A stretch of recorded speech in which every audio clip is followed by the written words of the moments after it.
What's up, people? You're tired of winning yet? You're tired of winning yet? Just woke up and we get the jobs data. Not particularly good, believe it or not. Not particularly good. What's up, Rosh? What's up, Rosh? In fact, June was revised to be negative for I think in the first negative job print since 2020.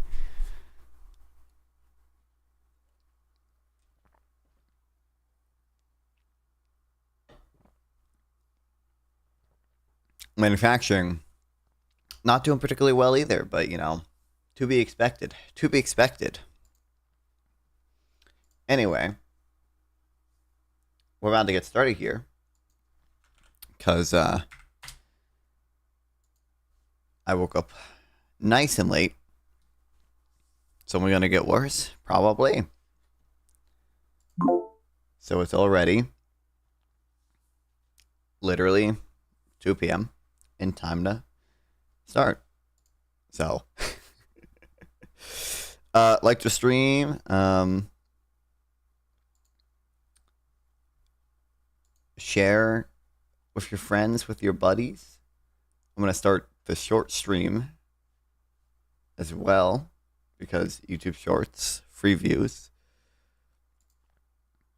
And then we'll be getting started, hopefully. Talking to Grace from Jubilee. What's up? Damn. I'm that riskless. What's up? I don't know if she... I think you might be a little confused based on the names of BC.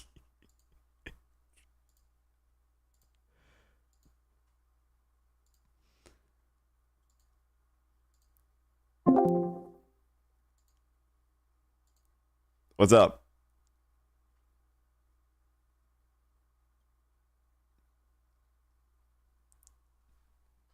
Okay, I can't hear. I don't know if you're. Can you hear me now? Oh, I can hear you now. Yeah. It's Um, on. I'm looking on my camera. I don't know. It's just like taking forever. yeah, I don't know.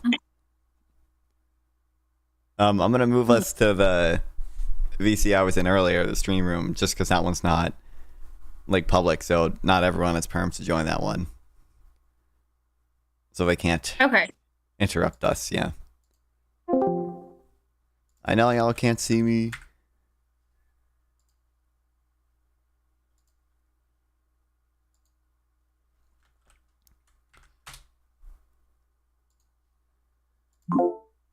Because when I moved to the other VC, stuff went away.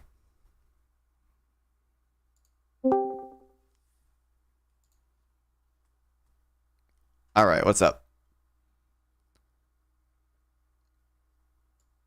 Okay. I don't know why it like shows me a glimpse of myself and then the camera's turning off. I'm sorry. Yeah, I don't know. It's for me, it's just continually loads, and then it'll say like fail to load camera. I don't I don't really know why that's happening. Yeah, so that's what's happening to me. What do you do to get it to work? um, I'm not sure. Okay. What are you using as a camera? Are you using your is it like a built-in webcam or is it like a Yeah, yeah. It's just some nothing fancy like boomer shit. yeah, I don't know. If anything else might be using your camera at the same time. Sometimes it's, Windows especially doesn't like that. So I don't know if you have the Let's camera see. app open or some other browser window open that's using it for some reason, or Zoom or Microsoft Teams or whatever. But Yeah, yeah. I don't.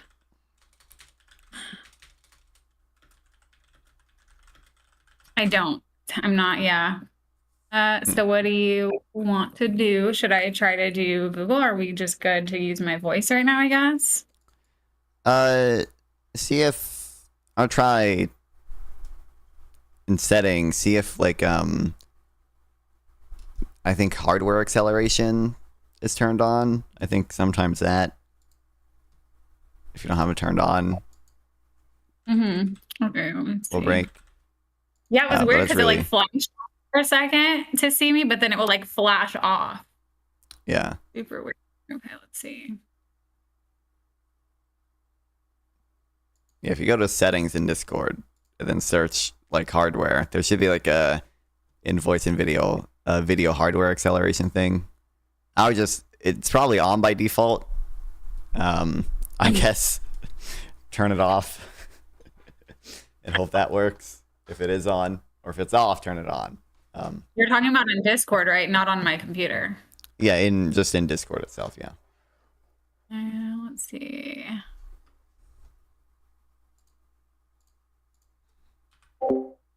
What's up, Tolly? Okay, I This don't is see true. like hardware. Would it be under something else? Voice and video, maybe? It's invoice and video. There should Yeah, be a search thing to just search hardware if you can't find it. yeah, I see voice and video. Oh my gosh, sorry that this is like such a rookie move. You're good. You're good. Uh, okay, yeah, it says default camera on. I guess you can also try just in video instead of the default camera. See if it lets you select one. Um, I really don't know why Yeah, that would fix it, but the only thing is saying default. Like there's no other option. Mm-mm-mm. this is your gooning hour. I'm glad you came to the non-fun stream to goon.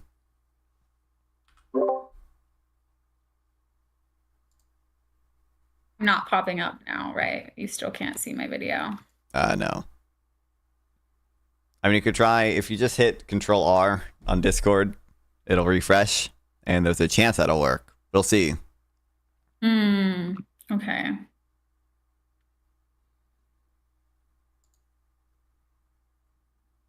me get over here. Control R. Damn. Rissless. Actual boomer hours. This is true. She's not even a boomer, I'm pretty sure. Oh, what's up?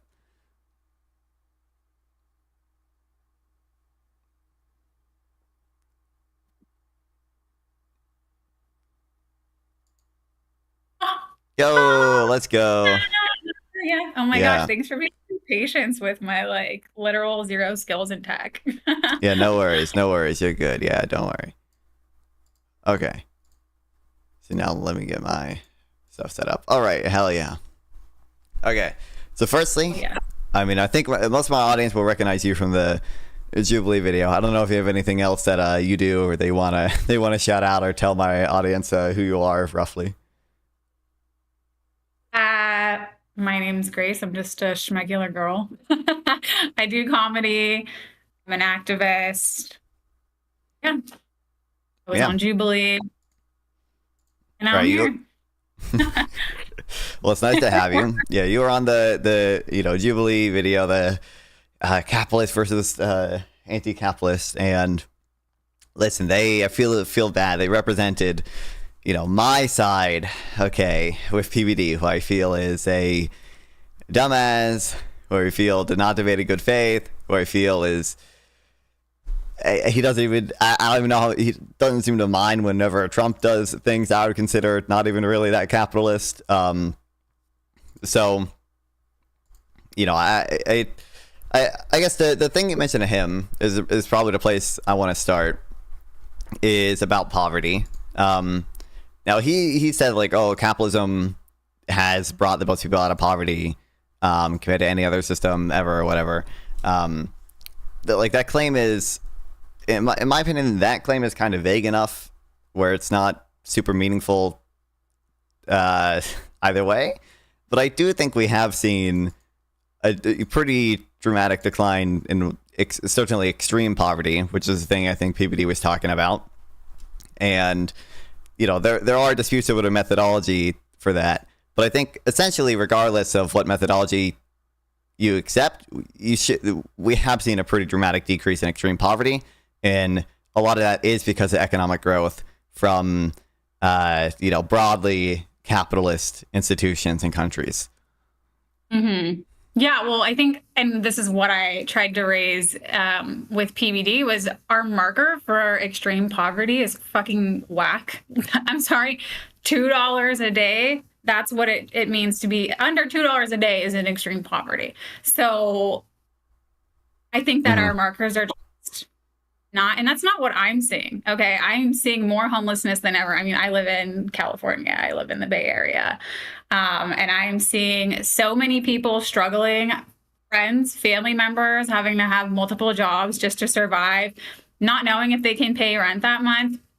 And our homelessness is at an all-time high since we've been, collecting data. This is the highest it's ever been. So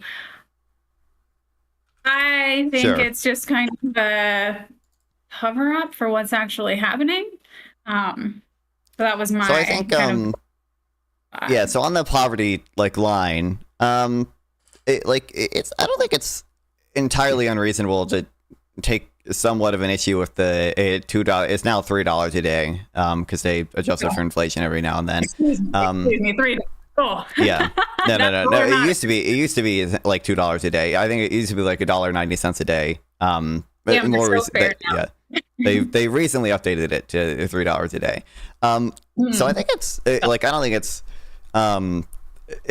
that specific line is supposed to be a line of like extreme poverty, right? Is their definition. That's that's a line of like, no one living on $3 a day is having a particularly good life. No one who measures this thinks that at all. But I think even if you use the world, they have like different lines of poverty. They have like $3 a day. They have like $6.25 a day. I think they have they have like $8 to $10 a day or whatever. All of those essentially saw a decline up until about 2020. It's stagnated a little bit after 2020, probably mostly because of the COVID and fallout after that. So hopefully that decline picks back up again. but it doesn't really matter where we draw the individual line, because the entire distribution of income has shifted to the right. Everyone has gotten richer, and that's going to mean less people are living on $3 a day, but also less people are living on even higher lines like $5 a day, $7 a day, etc. And that's all. Well, yeah. I mean, $20 a day, extreme poverty, and I don't know if I buy into everyone's got richer. I think that most people that have gotten richer at the top, these mega fat cat wealthy elites. And oh my God, sorry, I just remembered, not to just derail the thing. I saw your bio, sure. Jared, pro-inflationist liberal elite. No, Jared, no. Oh my God. Do you know what? That's why do you want to make the average American life harder? No, so that actually, so the reference there is there's a conservative Wikipedia thing. It's called Conservapedia. And pro-inflationist liberal elite, I think it's their opening for Bernie Sanders. It's Bernie Sanders is a pro-inflationist liberal elite, so that's why I have that in my bio. But we could talk about, if you want to, I am to some extent probably pro-inflationist, in that I think I don't know if I don't think inflation targeting is optimal, but I probably do think if we were to do what I would consider optimal monetary policy, you would see. You would still see above zero inflation in most years. But before we get to that, if we do want to talk about that, no, there's time. We'll work with this. It's okay. But no, I'm glad it was just a separate thing most. Right. So, also Justin from the video is also wishing you best of luck. I mean, I'm just like I said, there's a fair amount of dispute with economists over this data even. And there are economists who, by the way, will say even the World Bank measures of poverty and the Our World in Data poverty stuff that shows the dramatic decline in these poverty rates. There are actually economists who say that actually underestimates the decline in poverty, but there are a fair number of economists who also state that it overestimates the decline in poverty. Contingent on, I would say, I'm not the most educated on it, but contingent on PPP, which is how they adjust for different purchasing powers between countries, contingent on that being pretty good, which I don't know enough about to say whether or not it's pretty good. I would lean towards it being pretty good based on the economists I've seen, the economists I like the most saying it's pretty good. Contingent on that being pretty good, I think that, data about world poverty is pretty okay.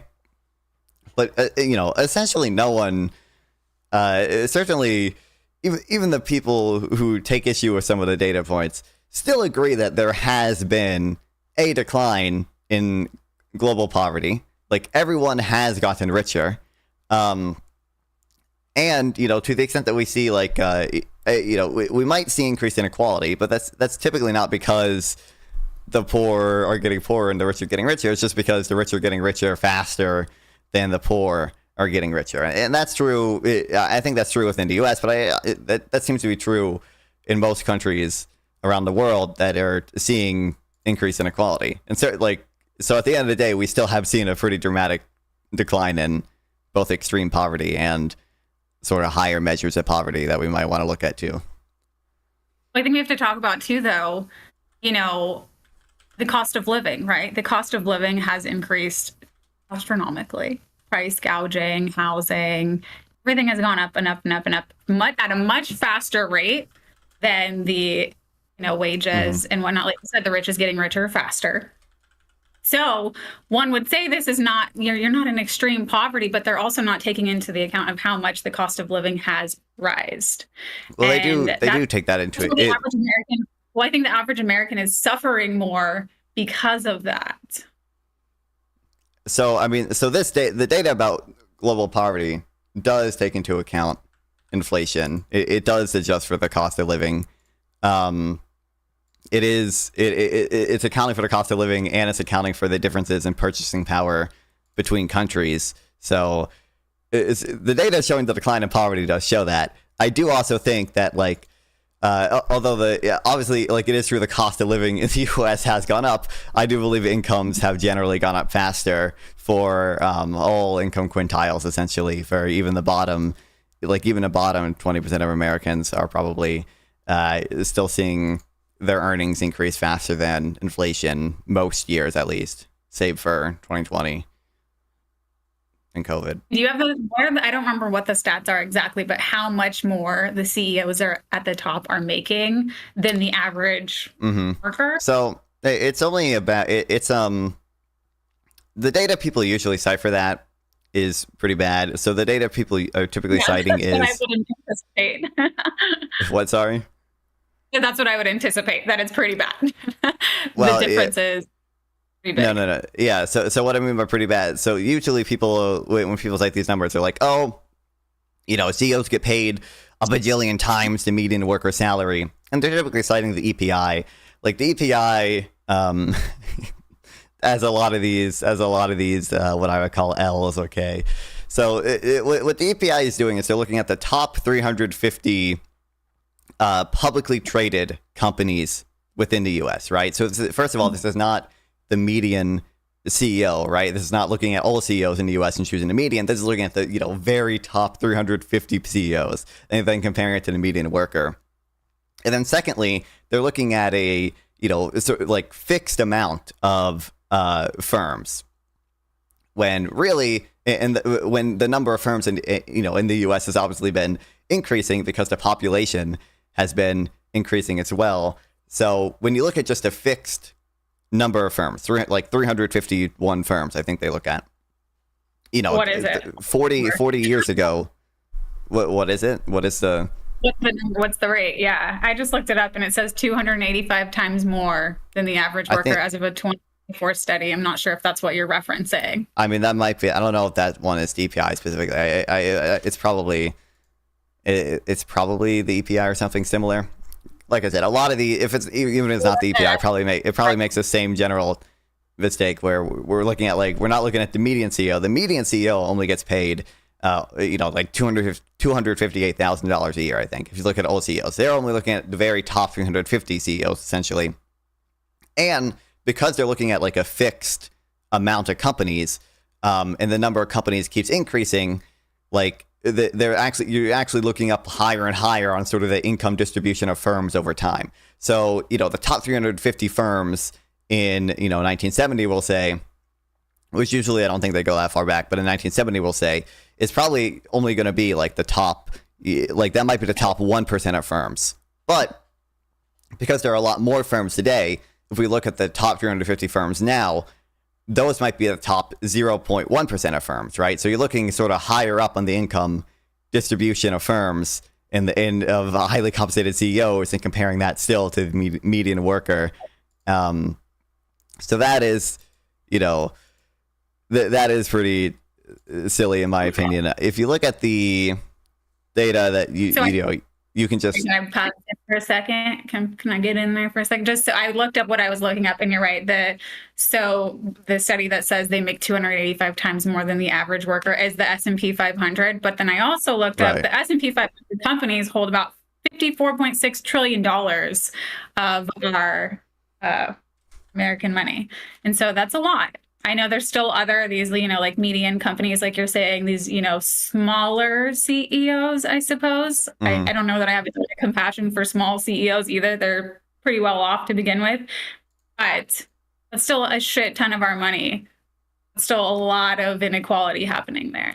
Sure. So they might hold, I'll talk to that in a second, but I do want to be, like I sent you something in DMs. Like if you just look at like, the median CEO and then divide it, by or compared to the median worker, their earnings, like, it is still like relatively high, probably by your metrics, but it is, over the last 20 years, probably actually decreasing. Like the trend has actually in general been downward. But when you say, I might be a little bit confused at what you mean by saying that the S&P 500, they own 56 trillion in wealth.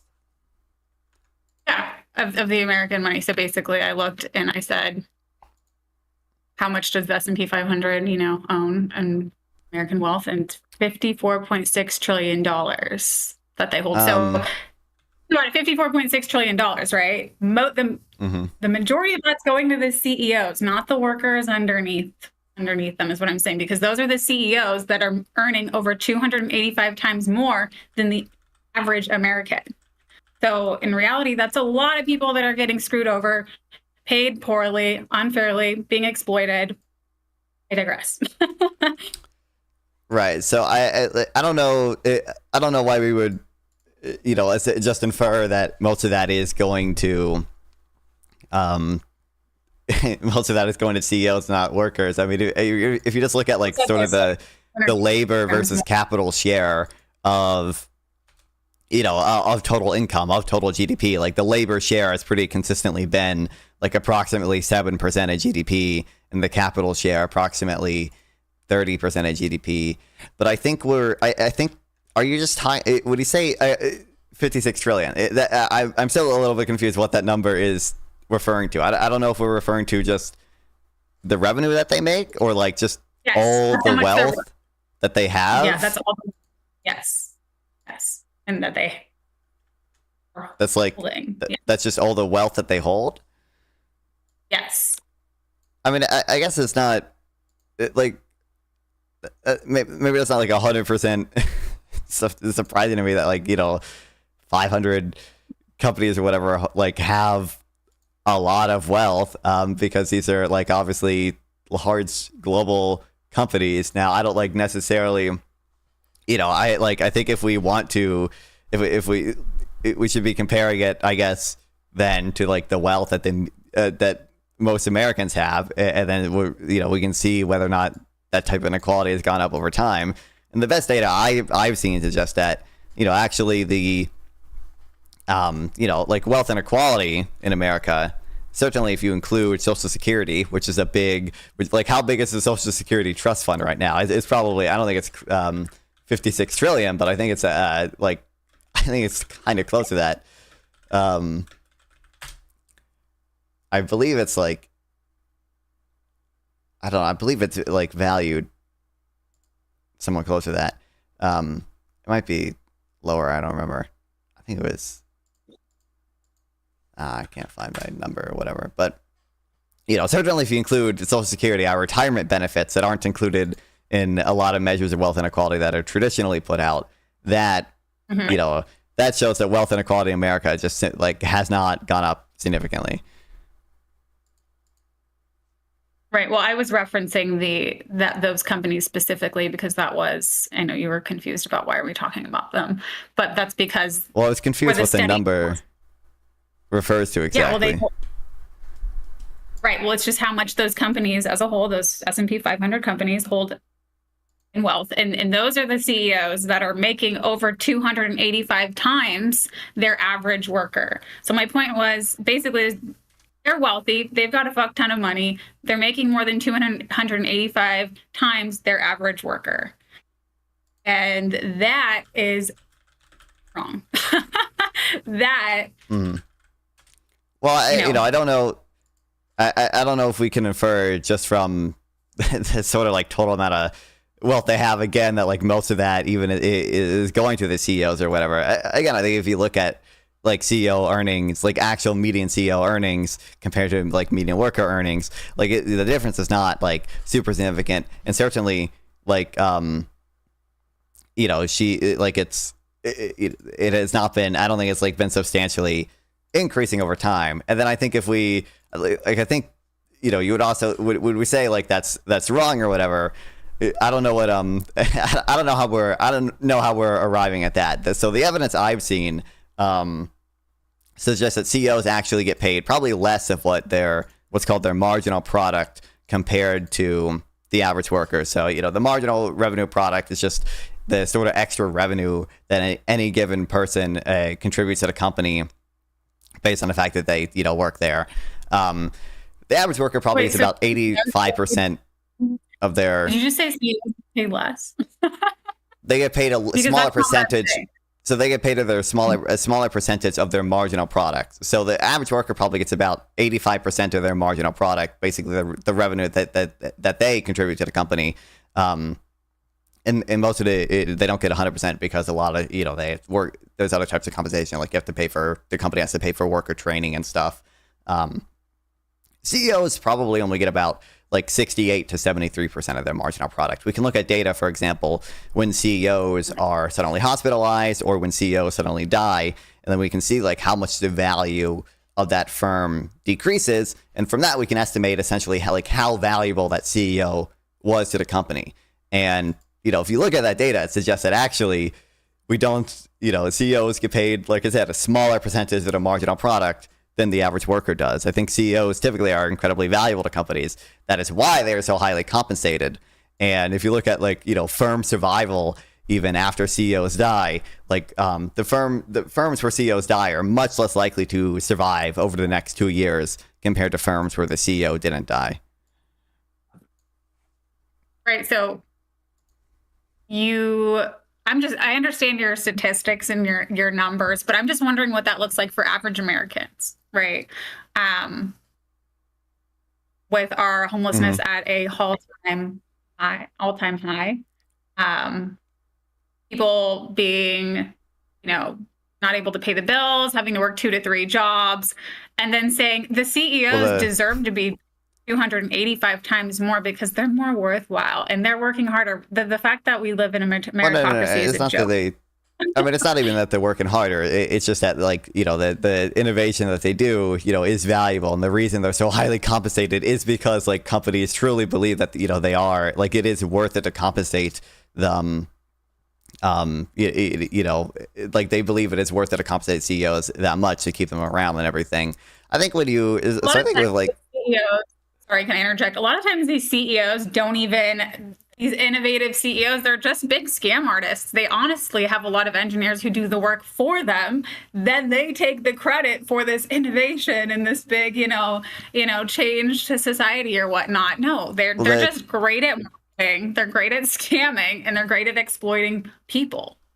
Well, no, I think the CEOs a lot of times are not going to be the ones doing the day-to-day innovations, but they are going to be the ones doing leading the company, doing the innovative business plans. Like I said earlier, we can see that in the fact that the rate of survival for firms that CEOs die is a lot lower than CEOs for companies whose CEOs didn't die, right? So that's evidence that learly, even if they aren't the ones doing the sort of day-to-day work, coming up with new products or whatever, they are leading the company. They are doing the big picture stuff. They are doing very important things. What's so important?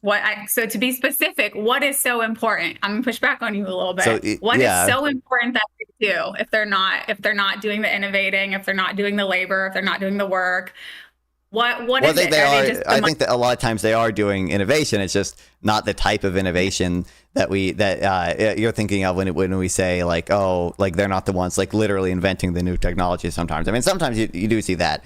Certainly, but just think of Jeff Bezos. Jeff Bezos didn't necessarily invent most of the technology for Amazon, right? He was not coming up with a ton of new products or whatever. But he was innovative in the sense that he founded Amazon, and he started working on business plans to, for example, get 2-day shipping to everyone, right? And, he had a lot of these CEOs are innovative in the sense that they have, very innovative business plans. Jeff Bezos wanted to get 2-day shipping to everyone. And consumers have benefited massively from the fact that there is, just a lot of cheap products in Amazon that they can get affordably and quickly. I think I'm sure that's the type of big picture innovation that CEOs do, and CEOs I think over time, by the way, have only gotten they've only had more and more responsibility put on them. Now we live in a globalized world. They have to understand global supply chains. So CEOs are going to have to understand that. A lot of times CEOs are going to have to understand a lot of stuff about corporate finance, considering how big publicly traded companies are and how important their stock and share values are and everything. This is that's a type of innovation that you see CEOs doing. I think that's just a really nice way of saying they're really good at exploiting people. Well, why would we? Really why would we see that? Okay, go ahead. firm survival is like lower when CEOs die if they weren't truly valuable? And why do we think like boards of shareholders would compensate CEOs so highly if their work wasn't valuable? My guess is they're the puppeteer, right? Like they know how to work the system. It is a skill. What you are describing is a skill. Absolutely. I will give credit to that. To be like a master manipulator, figuring out how to move all these moving parts, like you said, find the cheap labor, find the cheap resources, have as much profit as possible for the top. That is a skill that, in all fairness, not everybody can hone. We're not all built like that. I mean, so it seems very unlikely to me that like CEO so like I don't want to deny like this like kind of is a thing that like can conceptually happen, but it seems very unlikely to me that like we would so consistently see like boards of shareholders compensate CEOs very highly simply because the CEOs have like manipulated them or have a skill set devoted to extracting as much like wealth that they can out of people. Like it seems very unlikely that we would consistently see this failing, this overcompensation of CEOs in this way, when that's not a efficient way to run companies. Presumably that money, if it went to the CEO when it was unnecessary, could have served a much better purpose, investing in some other part of the company. Right. I'm sure that there's other logistical reasons as to why companies can fail once a CEO dies, but I definitely think that can absolutely be one of them. But I'm not a shareholder, not a CEO. I can't give you that direct answer, but that would be something that I would consider. And yeah. Well, I mean, like I said, I think like the evidence points to, CEOs just being important and CEOs just doing important work, which is why the board of company boards and shareholders typically compensate them so highly, because they want to keep them around. They don't want CEOs. Right. Yeah, CEOs are important. They just don't need to be paid 285 times more than the average worker, is my belief. But yes, absolutely, you need a captain to steer the ship. Of course, captain. I mean, like I said, I think depending on what data you look at, they're not necessarily even compensated that high relative to the median worker. But it's not. But I guess my point would be like it's not it's not zero sum. So just because the CEO is getting paid more doesn't like mean like all these workers are going to be so ultra exploited and everyone else is going to get like paid a fuck ton less or anything. I think like if the innovation that CEOs are doing is important, not only is that going to, for one, that typically it's going to benefit consumers, right? It does benefit consumers. It does benefit Americans largely, generally, that they have access to ChatGPT now, that they have access to 2-day shipping from Amazon, that all these innovative businesses that they interact with day to day have these cheap prices, have these high quality goods, have these services that people value. That's why they buy them. That's why these companies are so rich in the first place, is because consumers want these things.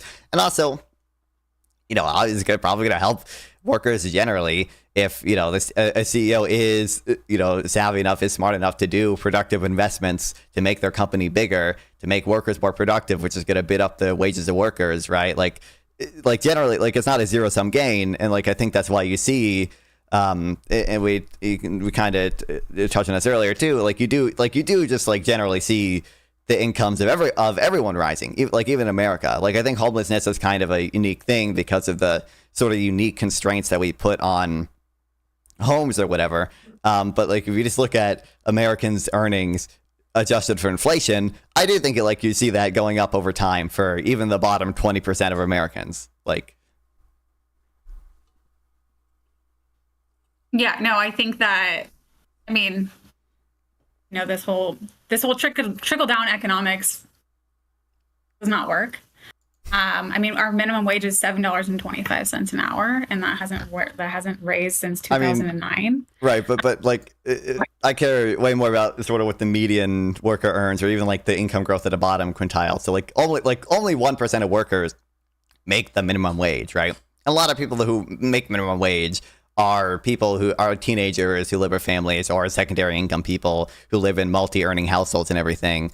But more importantly, less than 1% of people make minimum wage. We should just look at income growth, earnings growth, and that has increased across quintiles over time. You know, that's what's more important. And my point is not trickle down. My point is it's not zero sum. Is that there are positive sum transactions, and sometimes positive sum like transactions or systems are going to have increased inequality as a result of them, but they're still positive sum. Like workers and CEOs are both better off under this system. Right. No. Yeah, that's where we're just going to disagree on that. So I'm looking for something. Sure.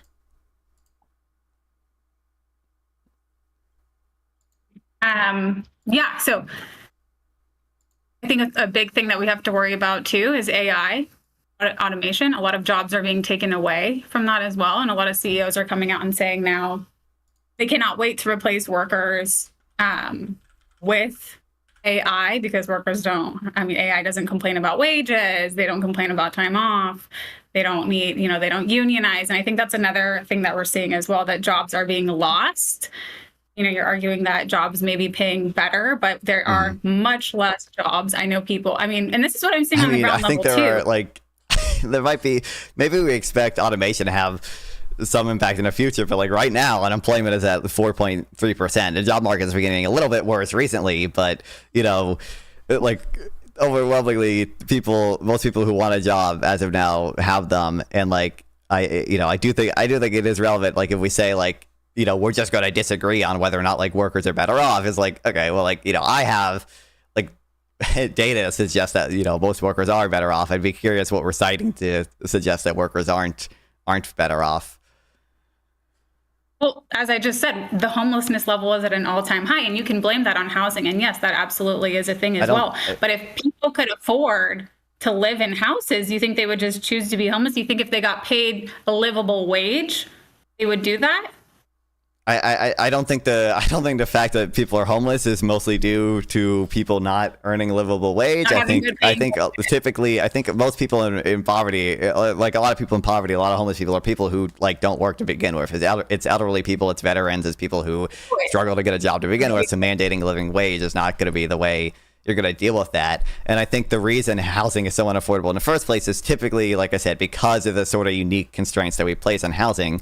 But I don't think overall, I don't think housing and homelessness is the thing that we should like primarily be looking at. Like I care about real income growth and real income growth. Just real quick, when I say real income growth, like that includes the cost of housing in it. That's adjusting for inflation, and inflation, depending on what inflation measure you use, is anywhere from housing is like 30% of CPI. That's one inflation measure, and like 20% of PCE. That's a different inflation measure. So I think like I am including the cost of housing in my measurement. I'm just not only looking at homeless people. I think that's a huge measurement, though. And I think you keep trying to disregard that. And I don't know that I necessarily believe people are just homeless because they wouldn't work to begin with. What did you name? You said veterans, disabled people, elderly. Yes, elderly. Obviously, we should not be making them work. I agree. We need social safety nets for that. And that's why I do believe in having more of a democratic socialist country. But to say that most people are homeless is just because they're choosing not to work, not because there's not people, or should I say people living in their cars too, who are working one job, sometimes two jobs, still not able to afford, just a basic cost of living. I know you keep citing these statistics, and that's great. I'm not an economist, but I can tell you what I'm seeing and what the average American is going through. And I think that just throwing a number on there or a statistic it's really like lacking empathy and reality for a lot of Americans right now, most average Americans. Right. So for one, I think like when I say like I'm not talking about people who like are lazy and like and can't and aren't getting a job or whatever. I think involuntary unemployment exists, and I think there are people who like shouldn't be working. And I don't know exactly, to be fair, how this breaks down in the homelessness demographic, but one reason in general, like I favor what I would call redistribution things like welfare benefits and taxes, although I would have a pretty much more efficient tax code than we have now, over the sort of, pre-distributed policies that I think a lot of people in the socialist camp like to talk about, like, for example, you talking about like the living wage or whatever, is because with these redistributed policies, you can target a much wider net of people who like aren't working or shouldn't be working, right? Like you can, like elderly people, shouldn't be working. I'm sure. I'm not sure what percent of homeless people are elderly and or disabled and or like, people who we view as like shouldn't be working. But I'm sure it's probably something in a ballpark of like 30% ish, or if not more, of homeless people are these type of people who like either cannot or really like morally kind of like should not be getting a job, right? Like, and the living wage and minimum wage that's really high is like not going to significantly help them, because they're not the ones who are working. And I think there are other, and we can talk about this if you want to, I think there are other drawbacks to most of these pre-distributed policies. With minimum wage, obviously the main one is going to be any concerns that we have about disemployment, potentially reducing hours of other people or reducing employment of other people as well. So there's going to be people who are hurt by that, and or raising prices, which is going to hurt a bunch of other poor people. And I don't think you would necessarily see the same thing with a redistributed system. We had an efficient tax code.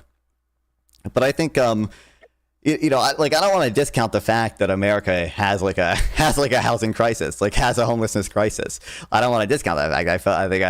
I talk about that decently often, on my stream. That is a big issue to me. I just think like it's, for one, I don't view it as a failing of capitalism on its own for the most part. I think there are plenty of other capitalist countries who don't see this homelessness crisis. I think actually a big problem is that the government puts restrictions on how much people can build and where. And I think that is a big factor in driving the shortage of homes that we have.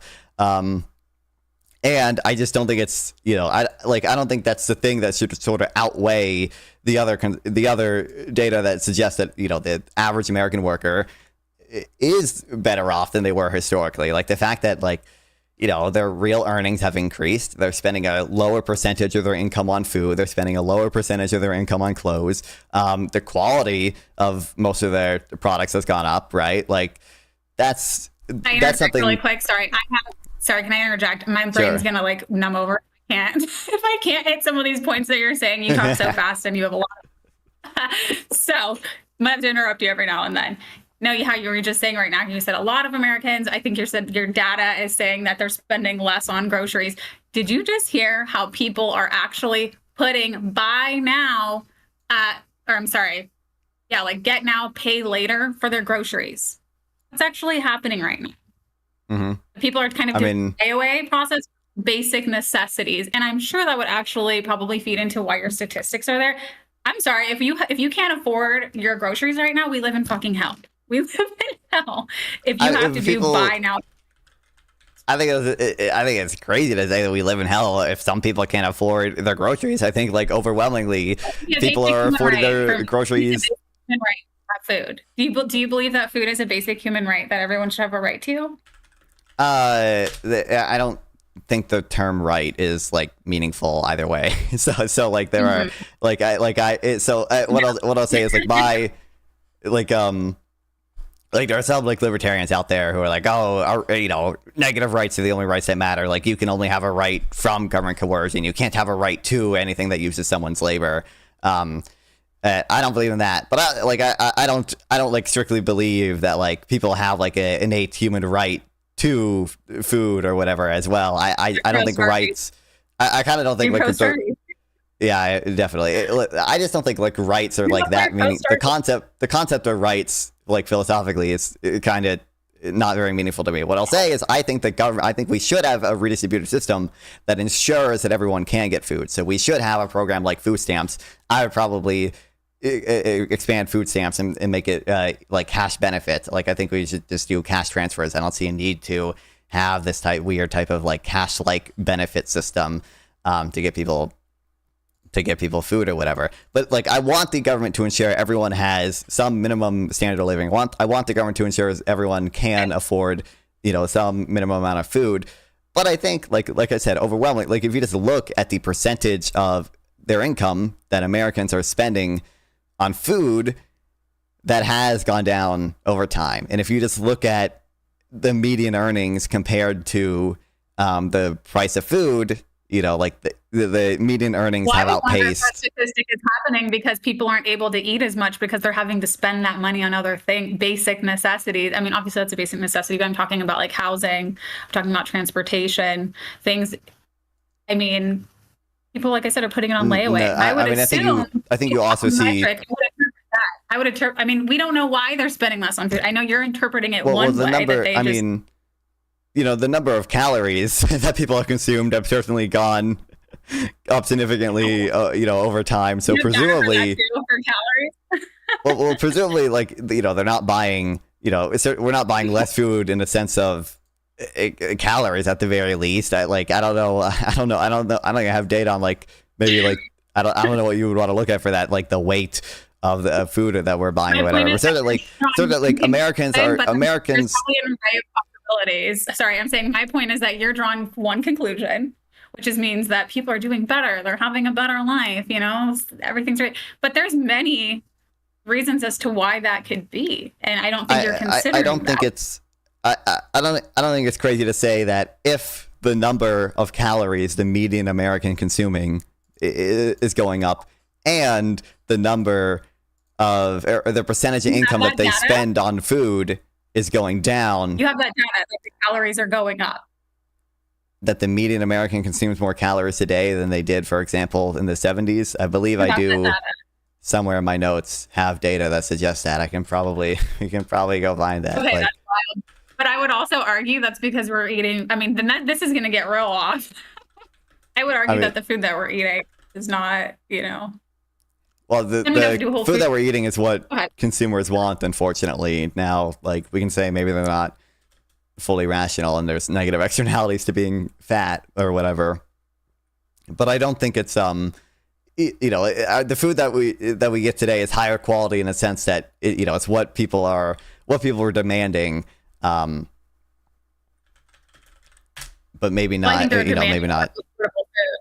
And unfortunately, affordable food is often junk food, shit that's not good for our bodies. But yeah, this is getting really off topic. Well, I think if it was, I don't know, would we say affordable food? I think just food in general has just gotten more affordable. CPI tracks the price of essentially all groceries and food away from home too, at restaurants. And if you just compare that to median earnings, has actually had it gone up. Coffee's I think 50% more than it was. Well, now. Yeah, I don't disagree that tariffs are going to raise the price of a lot of the imported vegetables or whatever. But it's just look at CPI, you could just. We could just pull this up on Fred, which is I don't know if you know what that is, economic data site or whatever. CPI just has their basket of groceries, their basket of food away from home as well that they track. And if you just look at that line and how much that line goes up, index it to 2000 or whatever, and then compare it to earnings of production and non-supervisory employees, that's representative of sort of the more average American job. The line for earnings of production and non-supervisory employees has outpaced the line for the cost of groceries and food away from home. It's just obviously. You're saying you're breaking it down. Your study is saying basically that you just looked up right now is saying that the cost of wages is going up much faster.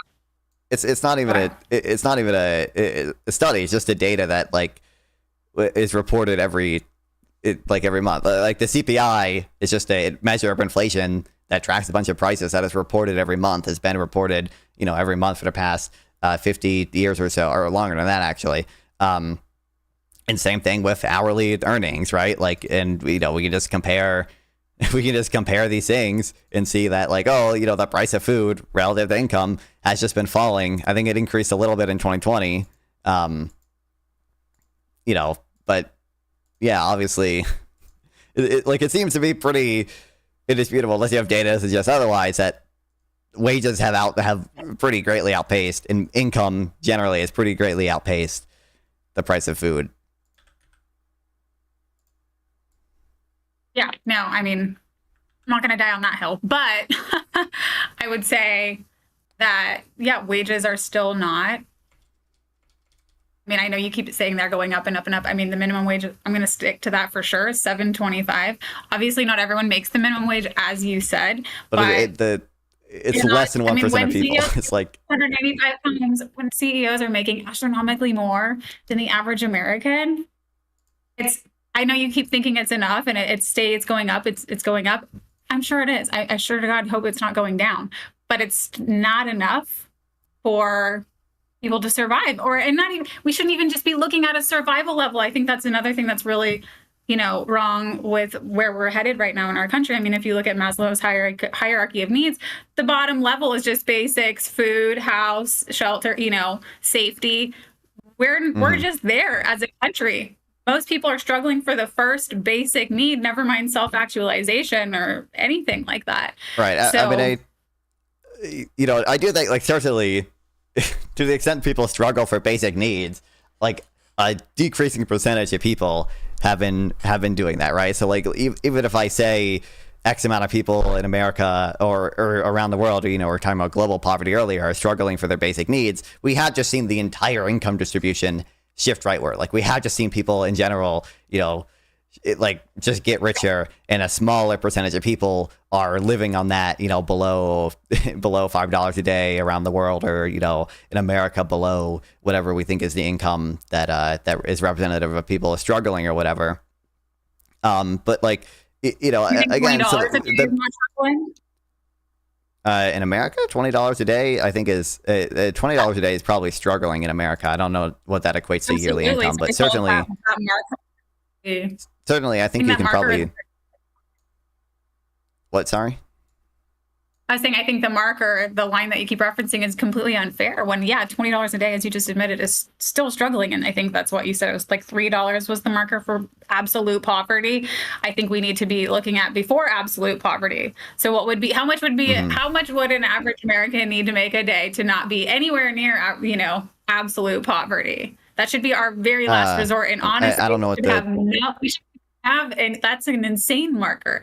I don't know what the number is there, but my point, again, it's just that, no matter kind of where we draw this line, we have just seen the entire distribution shift rightward. So whether it's $5 a day, $3 a day, whatever, like, people, like, a decreasing percentage of this, of people have been experiencing this.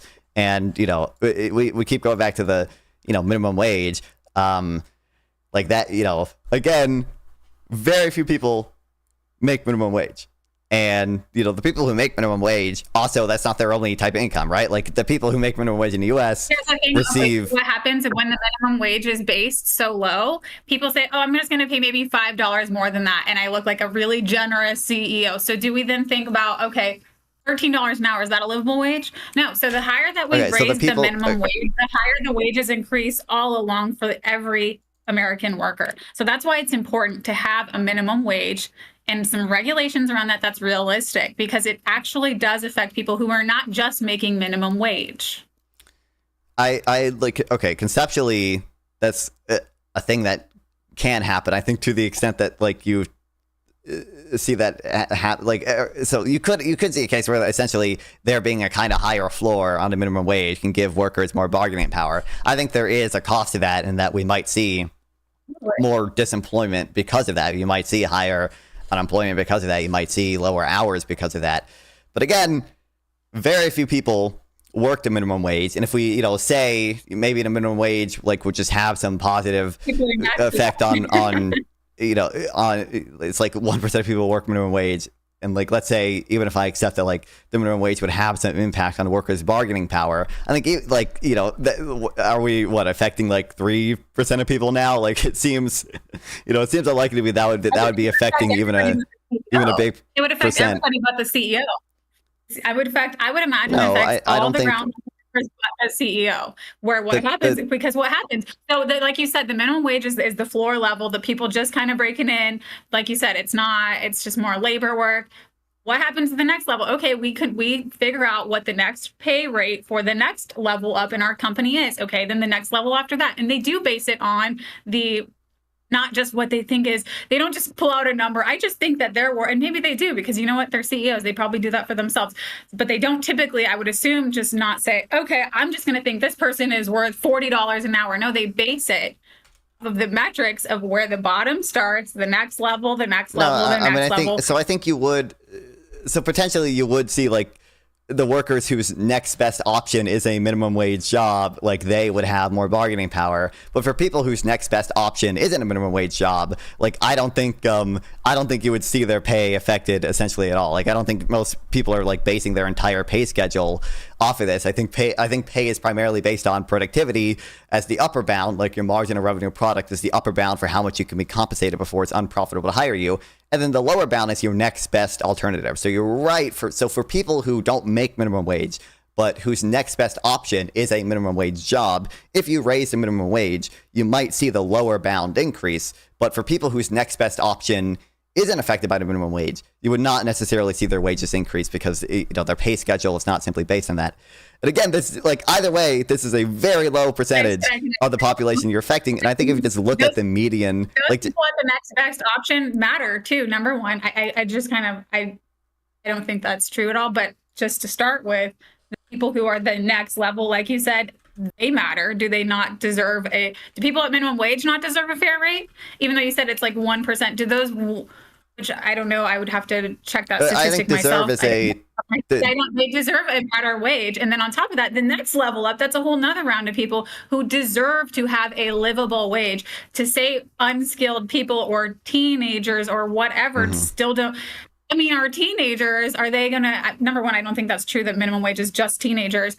Second off, do we want teenagers, but I think do we want to make sure that teenagers can just like never move out of their parents' house? Do we want to make sure that that's the way that we start our like children into this world? But also, yes, then the next level, like you said, and is absolutely entirely true. They look at what everybody's getting paid in the company, and you think they're just going. I think I can imagine at the top, like you said, there's like a what can the company afford, what not, how can we still make profit?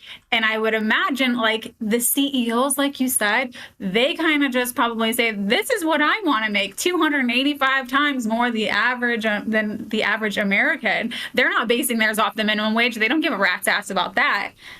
But the workers absolutely are still being affected because they look at the next level down. Okay, we're paying the next level down in this, and so right. So I don't think that's how. Like I don't see evidence that's how most compensation works, right? I think the next best alternative for people is relevant, but for a lot of people, the next best alternative is not a minimum wage job. Again, a lot of these people aren't even like working. Like the point is, like I said, generally, like the living waging, like it's going to affect a pretty small percentage of workers, and I think there's potential concerns about disemployment from that.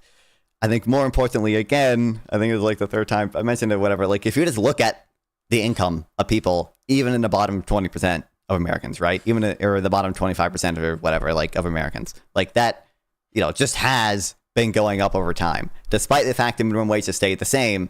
Like you do just see the bottom quintile of Americans making more and more money every year, right? Like it's been relatively consistently going up, and especially because like a lot some of the income. Like 25 cents. What is your sister? I mean, obviously we can't measure that, but I also want to point that out. We see it going up. What do you mean? We can. Much more, do you have that statistic? Yeah, I mean, so it depends. So there's different, like, there's different assumptions you can make, but the data I've seen suggests that like you're assuming you've seen roughly up to this rate that's so affordable and just making. Why are people, like everyone should be fine? You're assuming that because maybe they get a 25-cent pay raise. No. Some people 50% pay raise. If it's going up, then it looks good on paper, but is it really good for the average American? Are people not struggling? Yeah, I mean, that's what I don't know about you. These people struggling all around me. Right. So, I mean, I'm looking at, real income that's like adjusted for inflation, and I think you've roughly seen, even for the bottom quintile, like if you look at like after tax income, I think you've seen like over like a 20% increase over the last like four or over the last like 4 decades or whatever. Like I can pull up exact data, and like you might disagree with me on what assumptions we should make and what types of income we should include, but that I think roughly you've seen that. Like you've just seen, like this is a graph like looking at percentage change since 1967. Have the data of how much CEOs have given themselves a raise? Well, you say giving themselves a raise. We were talking about this earlier. Like I think, yeah, like I said, because we keep talking about. So here's a graph that is looking at. Or should I say bonuses? Bonuses. There we go. Bonuses. Mm-hmm. Do you have that measurement? I think when you look at this is I just sent a graph looking at the percentage change in income of after tax income for like each quintile. You can see actually the bottom quintile since 1947 has seen sort of the highest percentage increase in that time period. Now the top has probably seen like more in absolute terms. But like it just as a percentage, like the rate of after tax income for the poor has grown quite a bit more, simply because the amount of the amount of social spending that we do in the U.S. has just grown a lot, right? Like I think we spend like close to 20% of our I think it's like 18% of GDP or something like on social spending in total. And like here are just like some graphs from like there's an economist named David Splinter whose work I like.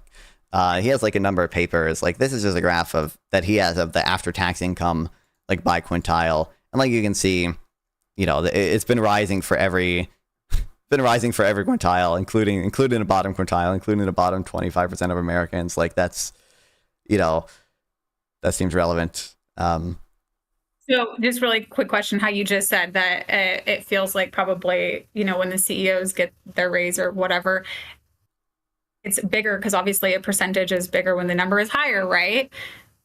Do you think that's fair? Do you think that's okay that, when the CEO, they can get billions of dollars, in a pay raise, but then the average American. So I think the percentage should matter, right? I do think the percentage. It should be unified across the board when it actualizes as a much higher dollar amount than a percentage. I think the relative amount does matter, right? I mean, that's going to matter for like that is also going to have implications on wealth inequality, sort of the percentage growth and everything. But like, I think that's what I'm saying. I think more importantly, like like I said earlier, and like you kind of got it earlier, like there are just like positive sum transactions. So it can be the case that maybe like absolute, CEO pay increases, by more than the absolute income for the bottom quintile or whatever. But like if both quintiles just overall are better off, like that's a good thing, right? Like it is a very good thing that we see. Even the bottom, 20% of Americans, their income's continually rising. That is a very good thing that we see that. And I think it's silly to assume that, just because I don't think we should discount those gains just because the absolute number of, pay for CEOs has gone up over time. Like it seems silly to discount those, especially when, like I said earlier, I don't think it's zero sum. And I think, there are cases where we do need to also factor in, okay, everything's rising. I know you're saying inflation, whatnot, but like I said, well, this is adjusted. And you also said yourself, you said housing markets. There's the issues within that. And so I think there's just a lot of things that aren't being factored. It's included in there? Yeah, that's included. Like that's included in measures of inflation. They include housing costs in that, right? Well, I agree that we should be acknowledging, rises, but I'm going to keep pushing back that it's absolutely not enough for the average American. And I think if anything, the average American should have a bigger pay raise than the CEO, considering the actual sum. What do you mean the actual the actual sum. Like they should have a bigger percentage change. Absolutely, yes. Talking So I about think the dollar amount. right. I mean, I think like there is a graph. I think when you include government benefits, like you can actually reach a conclusion that for like the bottom quintile, they have kind of seen like a higher percentage change than like the top quintile because of how high of government benefits a lot of people at the bottom quintile get. A lot of they receive a lot of Medicaid, they receive a lot of food stamps, they receive a lot of those government benefits, all the stuff, Patrick Bet David hates. Are we also talking about the corporate subsidies and all the handouts that the wealthy get? Are they also factoring in the government help that they're getting? Like, for example, Elon Musk getting $8 a day. Are we factoring that in as well? I mean, is that... Yeah, this is after, like, the stuff I sent is looking at after tax income. So any transfers that rich people get I don't know would be... So forgive me if I'm not able to reference what you're sending me. Okay, you're good. Sure. I mean, that's looking at after tax transfers. So, like, any transfers rich people would get, are included in that. Now, like, I think just like if there are just contracts or whatever so you can say that with a straight face. You can say that with a straight face, Jared. That this is okay. That, for example, Elon Musk is getting $8 million a day, and everyone else is fine. What do you mean by he's getting $8? Usually, when people talk about this stuff, they just mean like Elon Musk like got a contract from NASA to do stuff, and I don't think that's like strictly. I don't think that's a subsidy in the same way that like food stamps is a subsidy. Now, the income Elon Musk gets from that government contract is included in the measures I sent, and any transfers that he does get are included in the measures that I sent, as well as, the taxes that he pays, the taxes that rich people pay in general, because they do tend to pay, obviously, a higher tax rate than a lot of people in the middle and lower classes, right? This is looking at after taxes and transfers and sort of the net payment for... They should pay a higher tax rate, but it's not high enough. They should absolutely pay a higher tax rate, because they make astronomically more tax. I think they should pay a higher... Anybody that doesn't think the average American would say that. I don't think it's very fair or very American to say that anyone who is going to be the world's next trillionaire should pay anything near an average American. I mean, I think if you look at the data, most of the data I've seen suggests that they do already pay quite a high tax rate. And it seems like our tax system's actually been moving. Not able to you're sending. Not what, sorry? Can you tell me what you're referencing? What's this percentage you're referencing? Yeah, I think if you look at the effective rates from David Splinter and the economist I was citing earlier, I think he finds that they pay like over a 40% effective rate. I think even if you look at data from like Saez and Zuckman, who are like two like left-leaning economists that people cite a lot because they talk a lot about income inequality and stuff. Even they, I think, show that like the top 0.1% or 1%, pay an effective tax rate of over 30% today, which I like maybe you don't think that's high enough still, but that is still higher than the median American or the middle class Americans that we might be concerned about. And typically people in the bottom, like 40% of America, actually get like net transfers from the government. They might pay taxes, but they get more benefits from the government than they pay in taxes. So like I think regardless of who you trust there, CEOs, they try to make themselves look cash poor because they just borrow basically on their stocks instead of selling them, and so they make themselves look cash poor, and they find loopholes and ways stash their money in the Cayman Islands, whatnot. They are not paying enough, and they are dodging taxes. Absolutely. And I would agree with you. I mean, you not with you, but what you said about me, absolutely. I still think that's not enough percent. I think there needs to be a wealth tax, an individual wealth tax as well, that we don't have. And that's where we're just going to disagree. Okay. I think so. The tax system I would advocate, I think would actually address a lot of those issues. I think I would switch to a destination-based tax that would, tax regardless of where, that were taxed based on where you consume instead of, just kind of where you place your money or where you happen to, headquarter your company or whatever. And I think I would also switch to a consumption tax system, which would, tax anything you consume, regardless of whether you're consuming it with money from a loan or, you know, money you just had in your bank account. So that would address, to the extent that whatever, you know, borrowing against stock loophole exists, you know, that would address that issue. Now, also, you know, people do have to pay back that loan with after-tax money, right? Now, you know, some rich people might get preferable treatment from banks or whatever because they have like good credit and they're rich, and they can put up good collateral. But, you know, that's because that's, you know, because they can put up good collateral and because they're rich and have good credit and stuff. I don't think it's like particularly unfair. Yeah. But they still have to pay back that loan with after-tax money. So, you know, that is still like tax at the end of the day. I also like, I just think, like I said, I think our tax system already does an okay job at this. Like, I think it you know, even according to like pretty left-wing economists who talk about this a lot, like you do see rich people paying pretty high effective tax rates. Sometimes, like I think if you look at the data from like Science and Zuckman, they'll say like sort of the top like 400 richest people can sometimes pay a lower effective tax rate than like the median American because they have so much unrealized income that isn't taxed. But I think, you know, I think broadly there just is benefits from, you know, the type of savings, the type of investments that we see rich people doing. And again, you know, I don't think it's a zero-sum thing. So like, I think, you know, it could be the case that like the rich are, you know, getting richer. Like, I agree. Like that is a thing that is happening. Like these people are making a lot of money.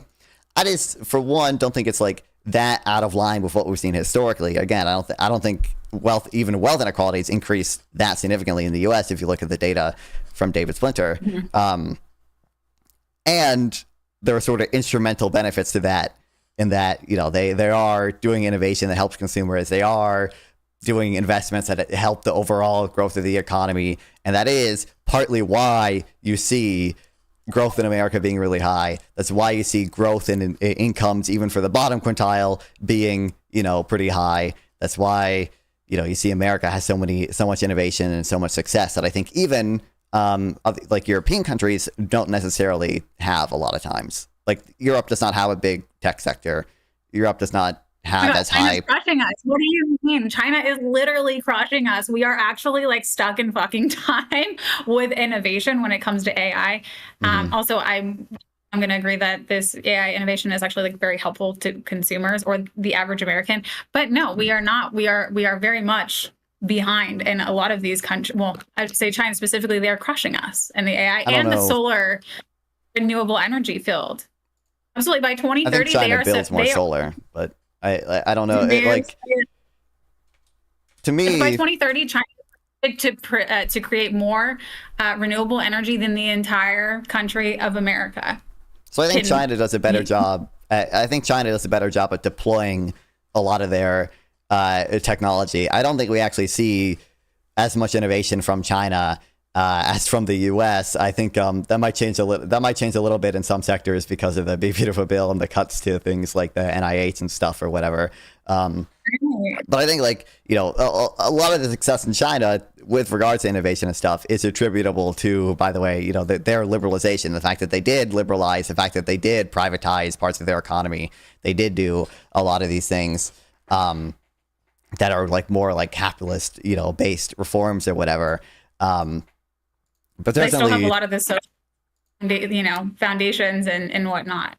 I mean, I agree. I just also think, like, you know, that is the thing that oftentimes like slows down their growth. Like, I think if you compare the performance of state-owned enterprises in China to the performance of privatized enterprises in China, you typically find that state-owned enterprises perform worse. And this might be a good chance to ask, because, like, you know, a lot of times with that, it's because they're forced to meet quotas instead of coming up with new ideas and more innovations. So I do think that we have to have those like socialistic type things. But yeah, absolutely, you can't get lost in the fact and be complicit, you know, and not making new strides to something new. This might be a good chance to ask then. Like, I'm just curious, like when you like, I'm just curious, like, what exactly type system you advocate for. You know, considering, like, I mean, you did just mention, like, you don't necessarily prefer a China system of having quotas for things or whatever. So like when you say you want a more like democratic social system, like what are the main things that we're doing to get there? Like, are we doing co-ops? Are we doing state ownership of most things? Are we doing... Yeah, so I think there needs to be more public ownership. I mean, I would associate right now myself as a democratic socialist, and with that, there is still a private sector. I don't think that's my end game, and that's what I would actually like to be, in the future. But I think right now, realistically, democratic socialism. So that means more publicly owned things, more co-ops, transportation to be publicly owned, internet, healthcare, school, trade schools as well, even prisons. I mean, I think that AI should be publicly owned as well, because what's going to happen if it's not working for the people, it's just going to be bettering one person at the top. And like I said, CEOs have already come out and saying they can't wait to replace the workers. So what's going to happen? We're going to have massive job losses. Anyways, I digress. Well, So I think that we should have... So, I mean, it seems like you just acknowledge like one potential problem with public ownership is that we kind of don't see the same incentives, and you kind of do see sometimes inefficient central planning from the government when they do things like, mandate certain quotas or whatever. And I think that's something like largely the private market avoids.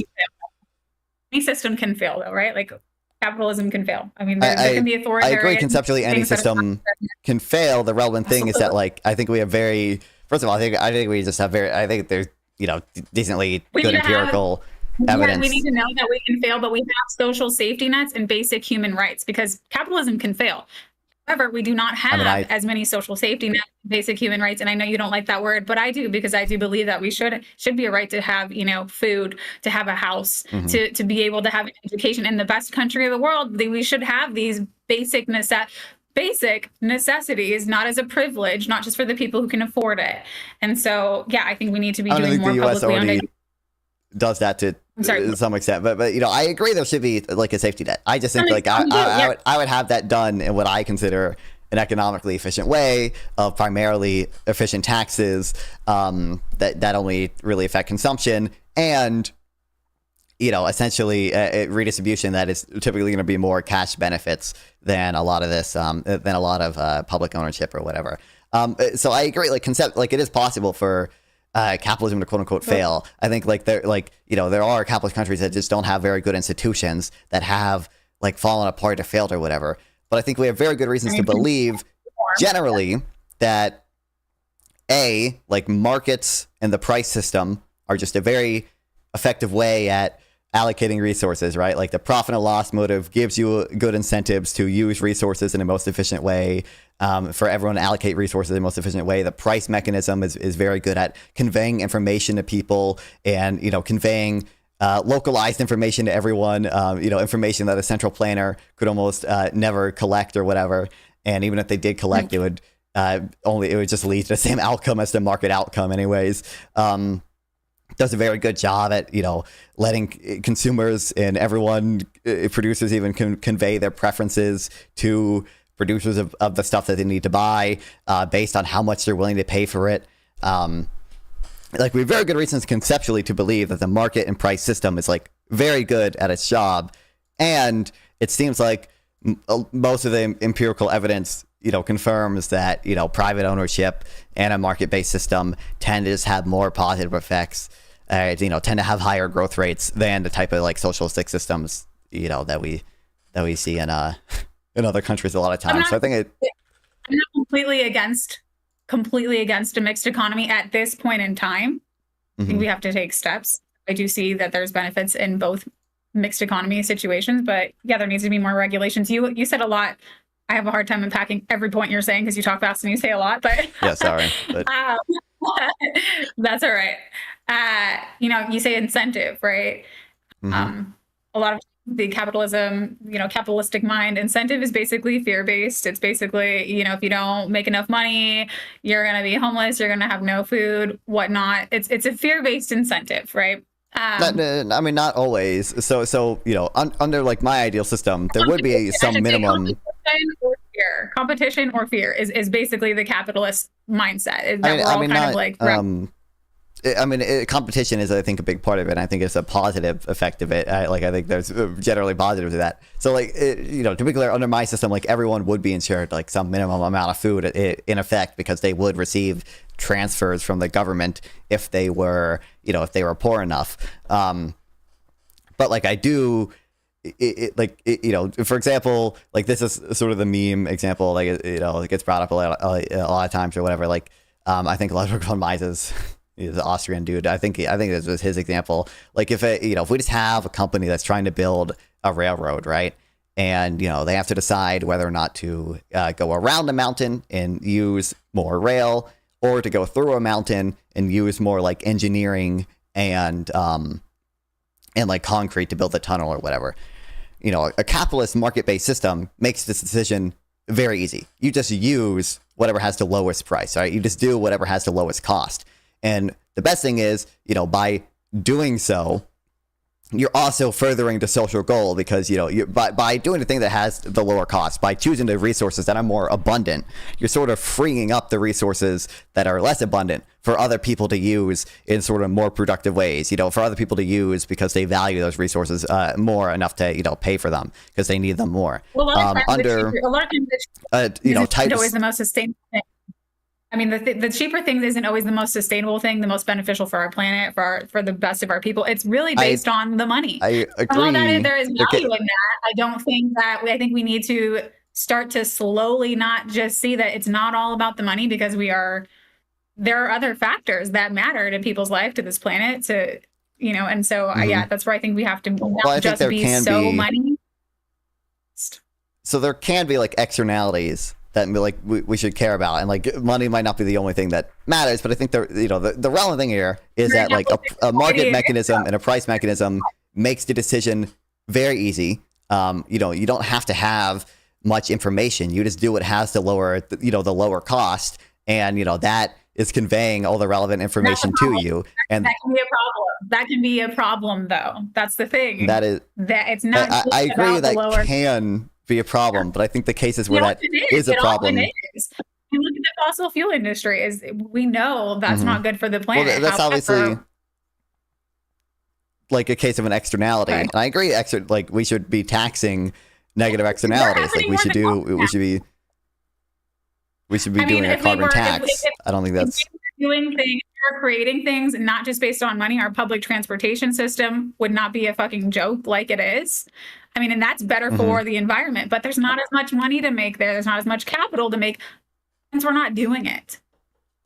So these things happen much more. Again, if there's, there are, negative externalities, especially with the environment and carbon and stuff, that are not like priced into the market, right?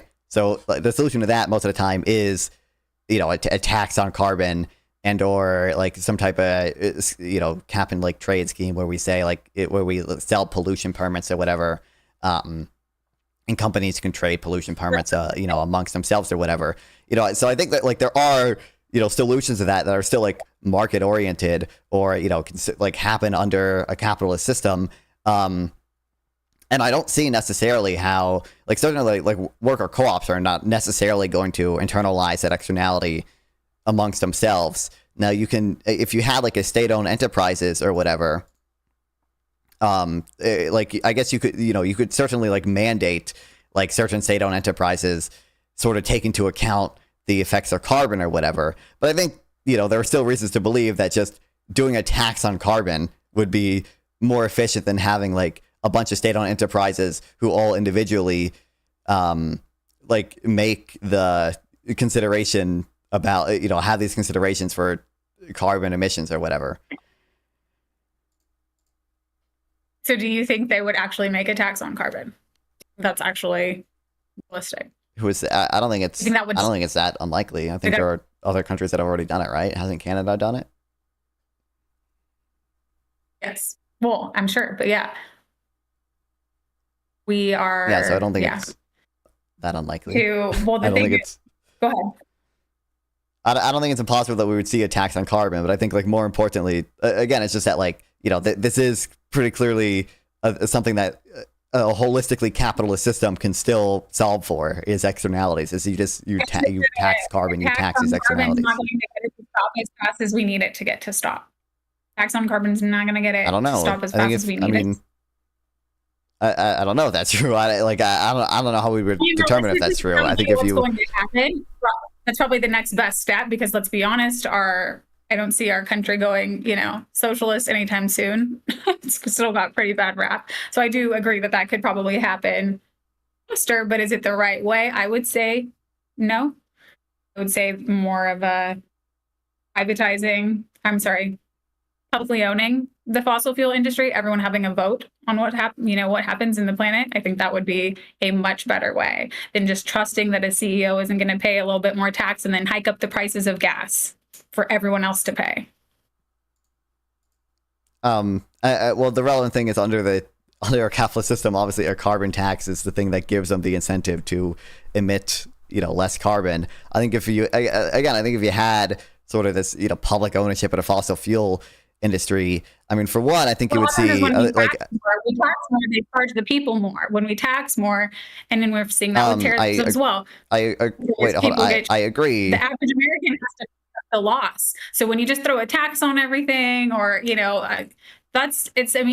sure the CEOs are like, oh, that sucks. But where are we going to make up that profit? Somewhere else, because we are extremely profit driven, not people driven. Okay, so I agree. Like, a lot of times taxes, the incidence is going to be on consumers. Now, I think there are taxes that, might be able to avoid that at least somewhat. But like, the relevant thing is like carbon taxes, which I'm sure some of the incidents, if not most of the incidents of carbon taxes is on the consumers.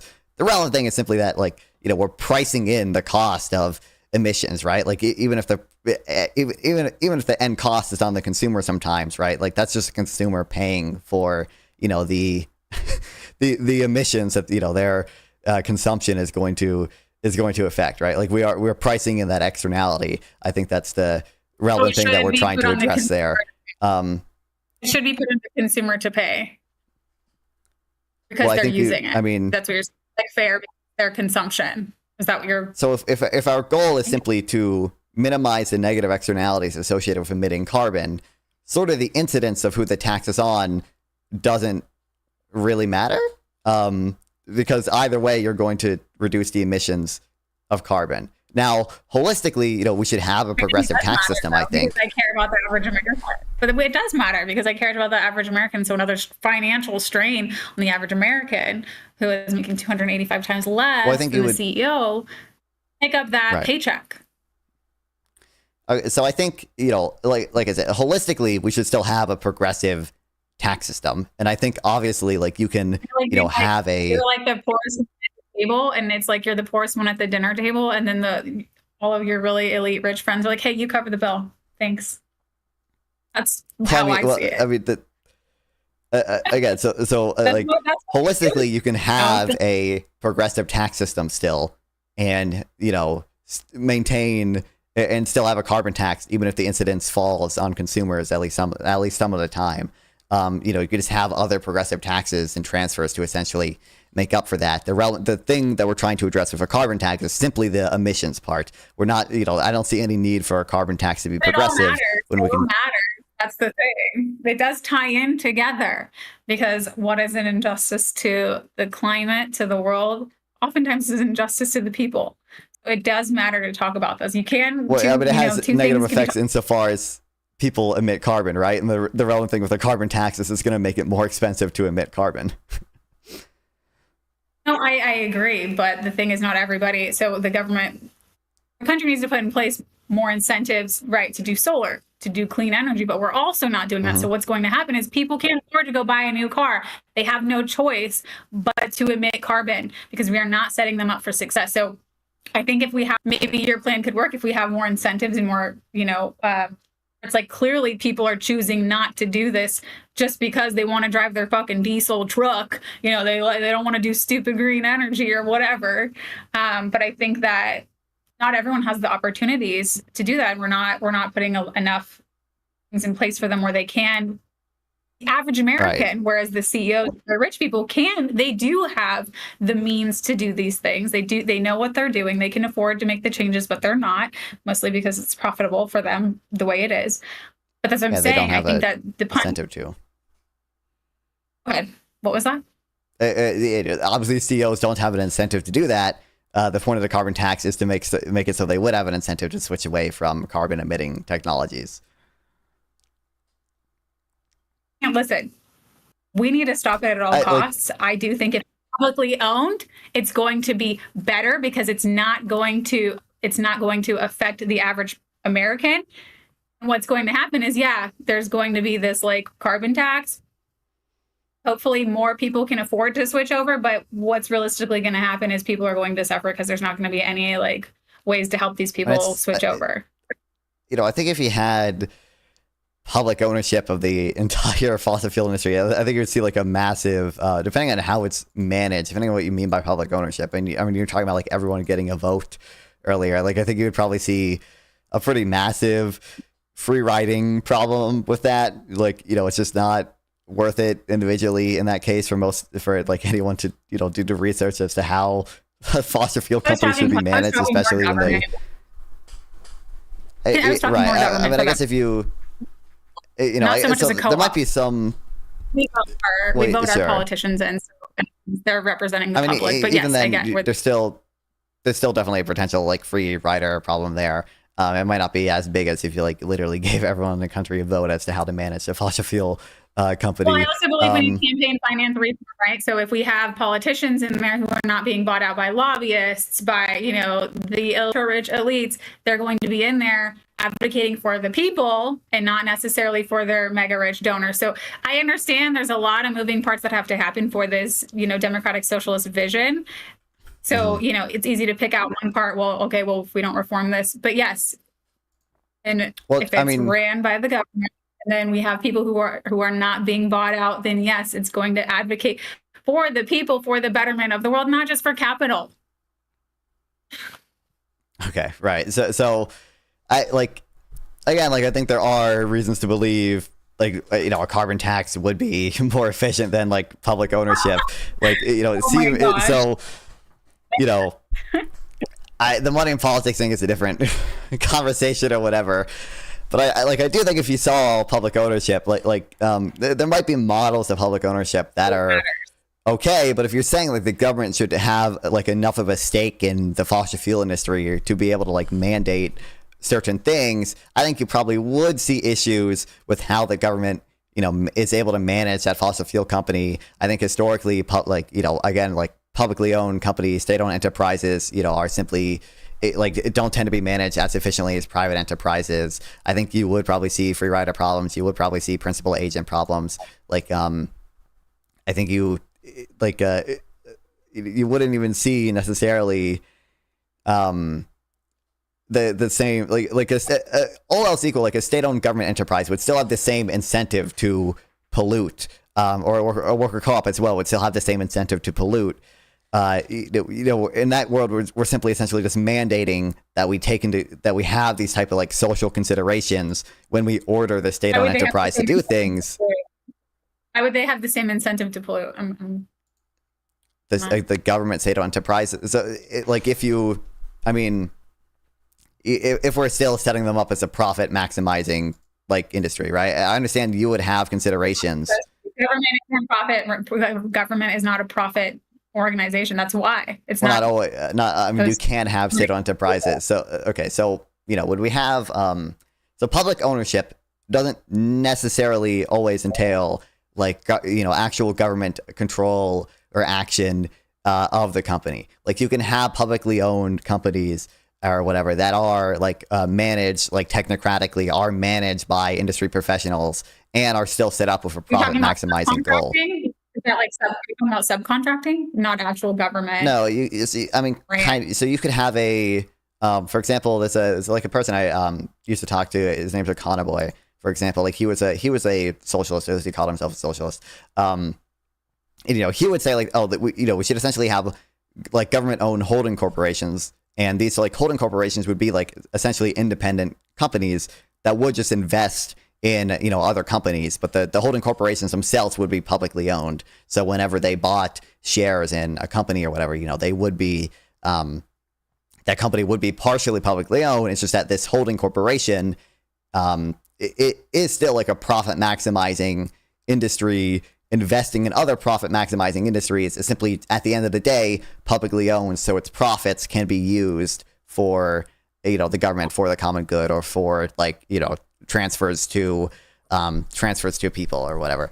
So you could have a system of public ownership where you don't see the government like mandating certain certain things or whatever. I think that's the best model of public ownership. I still have issues with it. But if we're doing a type of government ownership, a type of public ownership, where we are saying we have to mandate certain requirements with regards to the environment, certain requirements with regards to, whatever social goal we want to meet, I think you are going to see in that world like a lot of issues with that management, because I think generally the government doesn't have the same stake necessarily that the regular shareholders would have, in the sense that or the same incentives really with regards to profit maximization and using resources efficiently.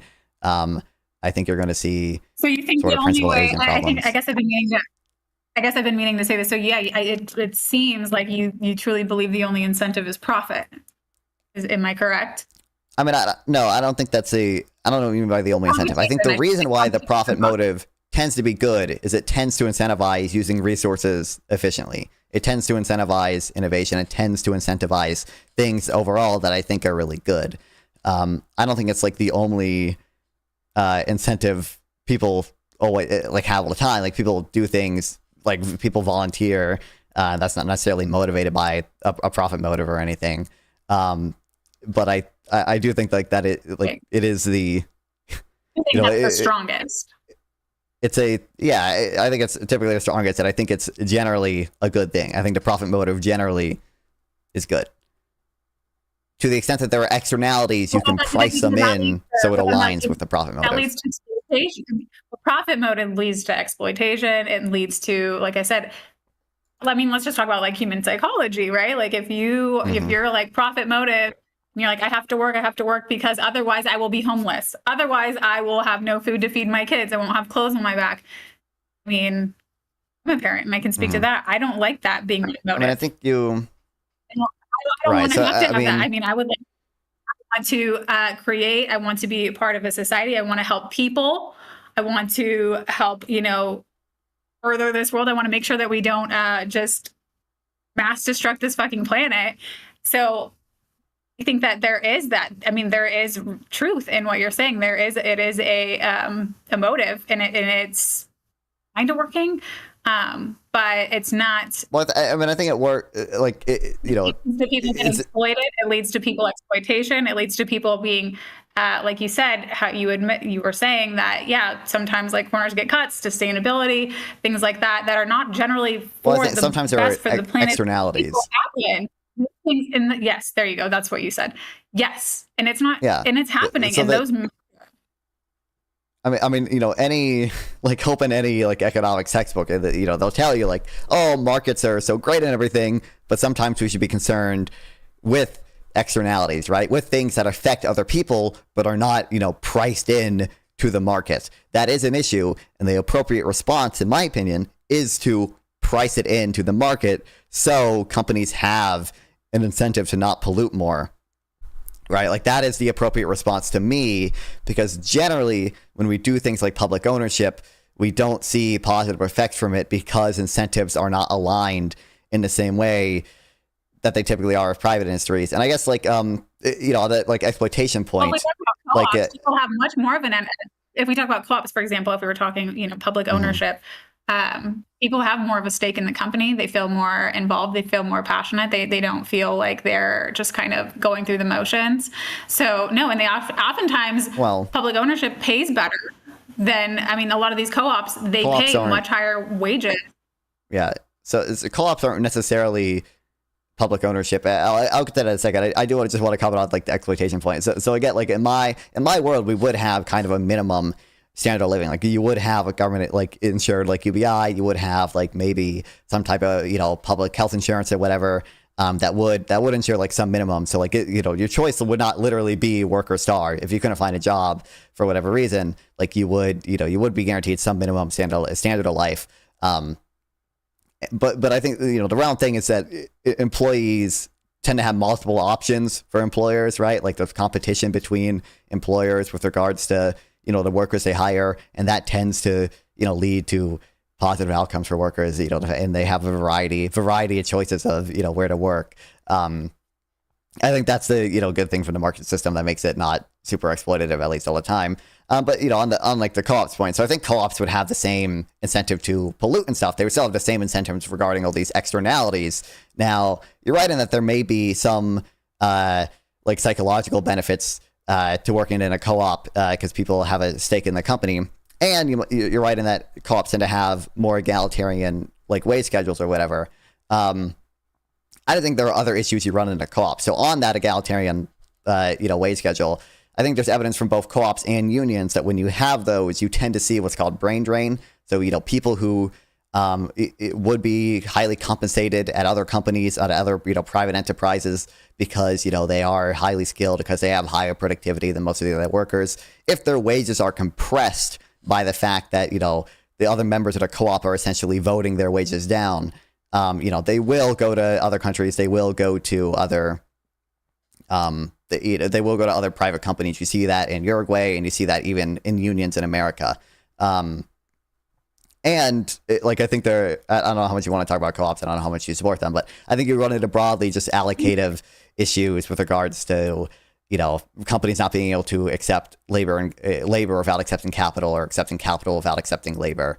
I think there are just broad efficiency issues with that. How so? Right. So obviously some firms are going to benefit a lot more kind of on the margin from accepting large amounts of capital. And some firms are going to, benefit sort of on the margin from accepting, lots of labor. So startup companies don't necessarily need a ton of people working at their company, but a lot of times they do need sort of a lot of capital, a lot of equity financing, a lot of money from investors to, make their product or whatever. Under certain, there are different models of co-ops or whatever. Under co-ops, presumably, you can't really give up stake in your company without, hiring more people. The only way you can kind of sell shares or whatever, or sell maybe, majority of your shares is if you also hire people to go along with it. If you also accept labor to go along with it. You also hire laborers who own those shares. So you're going to lead to, like I said, allocative issues where companies just aren't able to effectively allocate labor and capital because of that. Well, they don't know. You don't have to do the labor per se. You just have to buy in to these co-ops, basically. Not everybody who's part of. I'm not sure if that's what you meant, but that's what it sounded like to me. You don't have to be a grocery store. Yeah. That's kind of, so the buying in is an issue too with transaction cost, which I can talk about too. But my point is that we everyone has a vote. Everybody. Right. So my point is startups right now, for example, like Silicon Valley startup or whatever, when they accept money from an investor, right? The investor gives them a fuck ton of money, and in return the investor gets ownership of that company, right? They get a stake in that company.